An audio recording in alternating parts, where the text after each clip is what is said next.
Today, I am sharing what's in my corporate video camera bag in 2024. If you're thinking about getting into corporate videography or just curious about what gear I use when working with Fortune 500 companies, often paying 5 figures for a day's work, you're in the right place. I'm Rob, and today we're taking a look at the gear I rely on for every shoot and how what's in my camera bag might not be what you'd expect. Let's hop into the studio and start with the bag itself. So we're gonna start off with the bag itself. And the bag itself is the Porta-Brace camera bag. Now, this bag was industry standard, and then when mirrorless and DSLR cameras came about, everybody started going smaller. We didn't need bags that big. But when you're working with larger cinema cameras, it becomes much easier to have a bag that size so that you can leave the entire build together and you don't have to assemble it when you're on location. So saying that, I am rocking the Sony FX6. The Sony FX6 actually was bought initially for a Honda documentary I was shooting, and it is my workhorse. I was using an FX3 prior. It's just that this camera has built-in ND filters, and it makes run and gun, really fast-paced shooting much easier to do because of that, because I don't have to carry around ND filters, take things on and off. I can just be in the moment capturing. So the Sony FX6 is using the Tilt-A-Cage with the V-mount battery back. Now the Tilt-A-Cage it comes in a bigger kit than what I currently have here, but this Tilt-A-Plate right here, it is used mainly so that I can mount other things to it and maybe put the stock monitor that comes with the FX6 in a different location. It comes with a V-mount battery plate that can power multiple things on my camera. So there's a D-tap on this side with a LEMO. On the other side is another D-tap as well as a USB port. To power the camera, instead of the stock, Sony battery, we're using this guy here. And this is the small rig mini V-mount, and this is the 155 version. There is a 99 version. I think there might be one other. The benefit is the size, because this battery here is much smaller than typical V-mounts used to be. It has a D-tap on the side as well, and then up here, there's USB-C, which is how you charge it. There's a USB-A, and then there's 2 pen style connectors, which is a 12 volt out and an 8 volt out. So I just take this,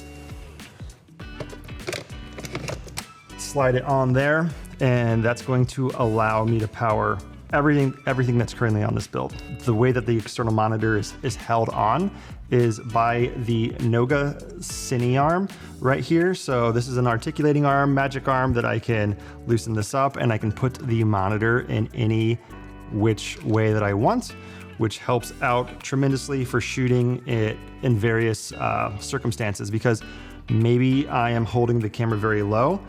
Well, I need to be able to look at the monitor from a high point of view, so I'll put the monitor facing up. Or maybe it's on a set of tripod sticks that are so high that I could never be at eye level with it, so I have to look up at it.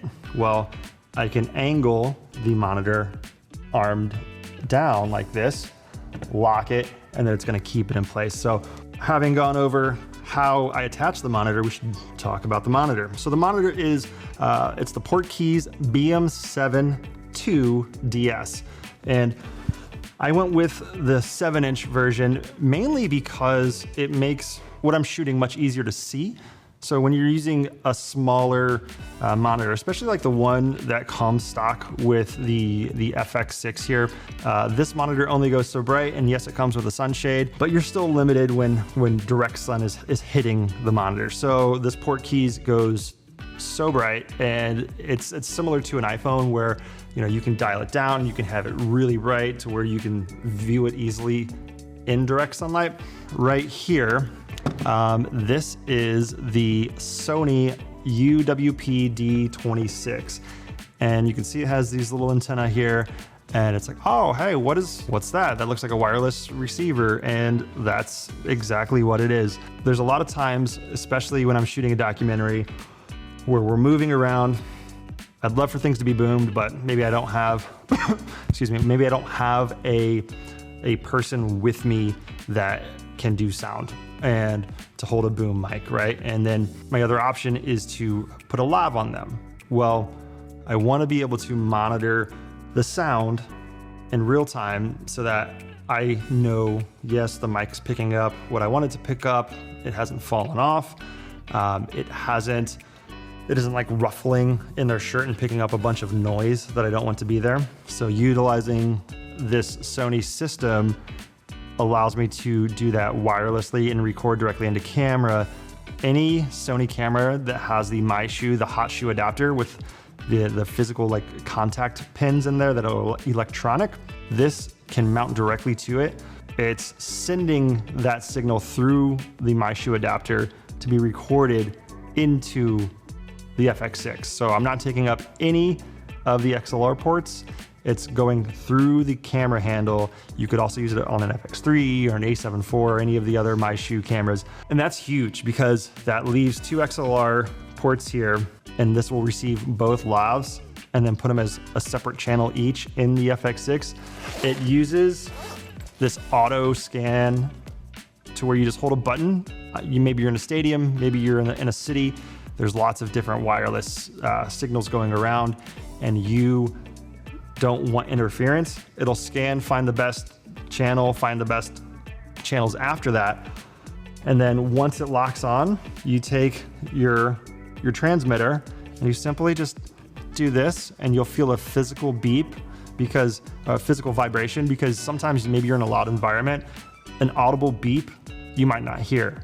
It came with this XLR adapter. So this is really cool because I can now run a boom mic. Maybe I want to be further away from my talent. Maybe I don't want to run an XLR cable for like a tripping hazard. And it's going to transmit any mic that I plug into this XLR port. For on-camera audio, where I don't want to record somebody's voice talking, or maybe I do, and they're going to be really close and the shotgun mic is able to pick it up. I'm using the Sennheiser MKE 600 here. This microphone is industry staple at the lower cost because the 416 is the true industry staple at almost $1,000 for the mic. This one's just over 300 bucks. Gets really good on-camera shotgun mic, just the natural sound. And I think that it's good enough for most people. If you have the budget, you can go up to the 416, but the Sennheiser MKE 600 to me is going to be a great like cost to sound value. Running the Sennheiser mic into the FX6 here is the Cable Techniques low profile XLR. This is so sweet because before I used to have the standard size XLR cables, which if you know about them, they're at least twice, if not 2.5 times the thickness of that. And a lot of times they're just clunky, and it was hard to keep my setup clean and to keep that cable out of the way. So Cable Techniques makes this awesome. So moving on from that, we're gonna go into the Tentacle Sync system. So on the backside here, this is the Tentacle Sync, and all this does is, if I'm on a multi-camera shoot, or if I need to use a bunch of lavs where I don't have enough inputs here, I can jam timecode using this into the FX6 and then sync that with either other syncs that are on other cameras or with the lavs that are recording internally, because I can't monitor the lavs system that they make. And what it does is it puts the same time code for all the cameras, for all the audio. And that way, when you go into post-production, everything syncs up instantly. There's no need to try to, oh, well, where does this go? Is the lip sync on? The main way that we're gonna get the image into the FX6 though, is the Sony 24 to 105. Now this lens is a workhorse run and gun lens. It has built-in stabilization. It's the one lens I use pretty much for everything except for interviews. You might say, well, it's f4, you know, I need an f2.8 or an f1 point something for good footage, and to, you know, that's what clients want. And I would say that that's probably what you want. It might not be what clients want or care about. You know, we often care about things that they don't, but I just like to be realistic in the type of work that I do, where I'm filming stuff that's constantly evolving. I don't have time to switch lenses. This covers a very wide focal range, and so the 24 to 105 has been more than enough. That this lens has made me insane amounts of money, and it's super simple. And the fact that it has the built-in image stabilization just helps with shooting handheld. It takes a little bit of those micro jitters away. I mean, this rig is heavy enough to be pretty stable, but that just adds just a little bit more finesse to the shots. And then obviously you can't look at this rig without seeing the little matte box on the front. And I bought this initially because I was doing camera car work. I wanted to sort of have something at least in the front of the lens to protect it, and I would slide a clear piece of glass. I just really like how it clamps on without needing rods, and that it does provide protection whenever I'm out in the field, because I can just, you know, loosen it up, close it, and now instead of needing to put a lens cap on it, and it kind of looks cool, right? Like, that's a lot of people, you know, they build stuff, number one, because it makes them money, but number two, because, you know, they enjoy building stuff and what they're working with. So this Tilta mini clamp-on matte box has been just a go-to for me for about a year now. The other camera, because you can't just shoot with one camera when you're doing interviews. Outside of that, I never use a second camera for anything because it's just too cumbersome for me to. The A7 IV, Sony A7 IV, and that's being used right now. That's what I'm filming on. And it's a great camera because it's a hybrid camera. It allows me to take photos, and it shoots really good video. It actually has a step up on the FX6 for me, mainly because it shoots in Super 35 mode whenever you want it to. The FX6 is limited to full frame. Right now, the A7 IV is using the 20mm 1.8, making it a 30mm.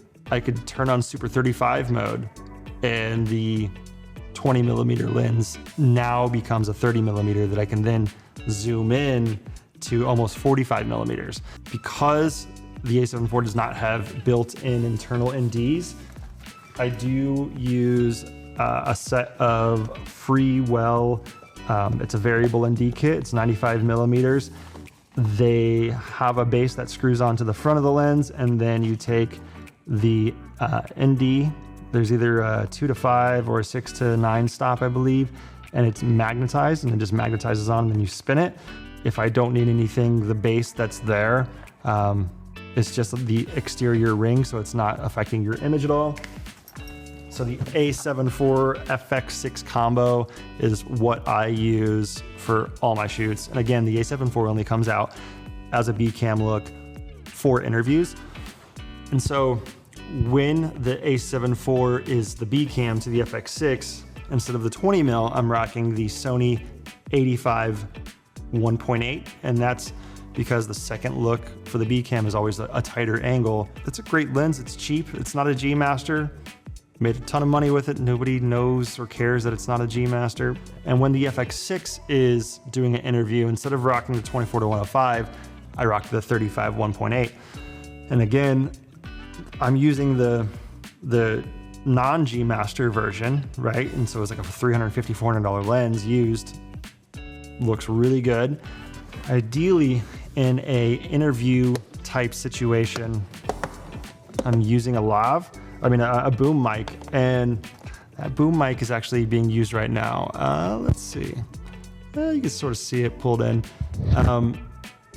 It's the Sennheiser MKH50. It is such a good sounding condenser microphone. It's a short guy. You can see here, the MKE 600 would probably be out to here, and the 416, which is really popular, is probably the size of this case. Like the 416, while being a great mic, will pick up a lot more of the room than something like the MKH50, which is a condenser style microphone. So the pickup pattern doesn't pick up as much of the room. So it actually helps when filming inside to use the MKH50 over something like the 416. A lot of people are like, no, the people use 416s everywhere. And it's like, well, yeah, I mean, you can, doesn't mean that it's the best tool for the job.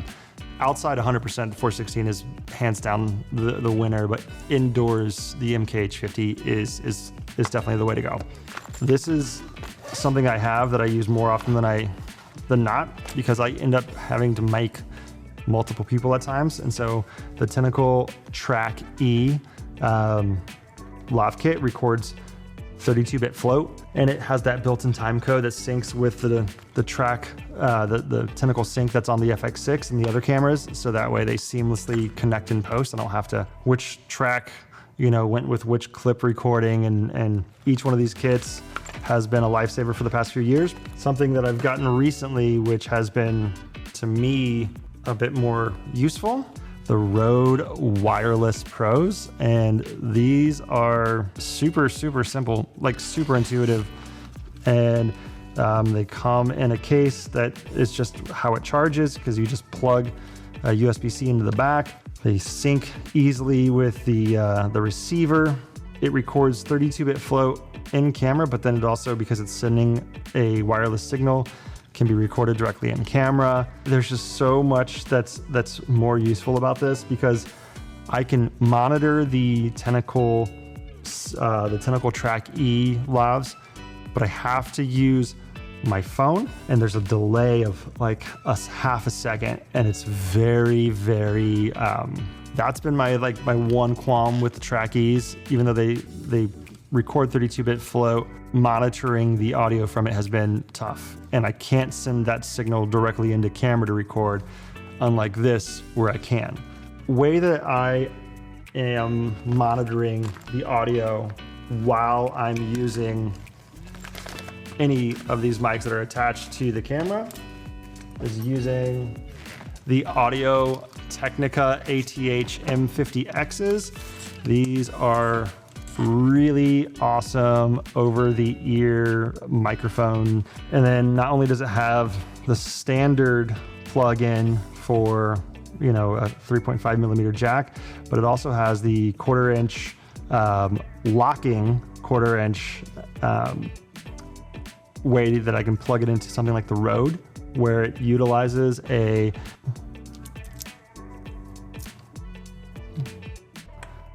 bigger connector. So that's super awesome, because it just makes this whole system more versatile, super comfortable to be worn over long periods of time. The Audio Technica ATH M50Xs, they're about $150, but they are great dual purpose, not only for something like this, but podcasting as well. If we have my camera set up and I'm not shooting handheld, what am I using? I'm using a Sackler Flowtech 75 tripod with the Active 6 head. And I think it's actually back over here. So I'm not gonna take it off of the rolling wheels that it's currently on, but it is amazing because it utilizes a quick release setup. So if I just flip that, it can go up or down. I don't have to do different columns. So if I lock it, well, what if the head's on level now? It has this right here, which is great. I just pull it and I can whoop, and then when I let go, it just locks it in place. It makes run and gun shooting super fast because these 3 red levers get my height. This single black lever allows me to get it level, and I'm ready to rock. Previous tripods would take like 3 times, 4 times as long shooting for businesses, corporations, and documentaries. You don't have that kind of time. Moving on from from the tripod, the next thing that we need is lighting. And in the camera bag, I utilize a very versatile light, and it is the Quasar Q Lion. Now these come in various sizes. This is, like, I believe, the smallest size they make. Maybe there's one a little bit smaller, but it's a very soft light for what it is. It has these magnets on each side, so it can be stuck to anything that's metal, or it can stand upright. There's a 3/8/16 mounting hole, so I can then, what I normally use it for is I attach it to a 3/8/16, which I then attach to a boom pole, and I boom that behind a subject, and I use it as a backlight. And this is bi-color, so it stops from 5600 to 4400 to 3200, and then it dims as well in like 5 different dim levels. But it's so light and so small that it makes it super easy to boom behind somebody and add just the right amount of light to sort of separate them from the background, especially when you're doing interviews or whenever you are shooting B-roll. It's such a small light that you can put it in various places to sort of help add light to either your subject or something else in the scene if you're running really fast, because you don't have time often to drag around a big light with a light stand that you have to plug in. And so this has just been such a useful tool over the years, and I bought it honestly not knowing if I was going to use it or how I was going to use it, and I use it for every shoot. One of the most useful things that I bought was the Kika Jet Fan 2.0. Now this thing is sweet because in the past we've all seen those little hand sort of blowers that you would use to clean your sensor or your lens. One, you get one micro burst of air. Two, it's just, it doesn't work that well because it's not super powerful. The issue with compressed can air is if you travel at all for work, which a lot of us do, you can't take it on the plane. How can I clean my camera throughout the day and periodically? And I found this little handheld blower, charges via USB-C. There's a little power range here, and it is extremely strong. This is going to be loud, but it just,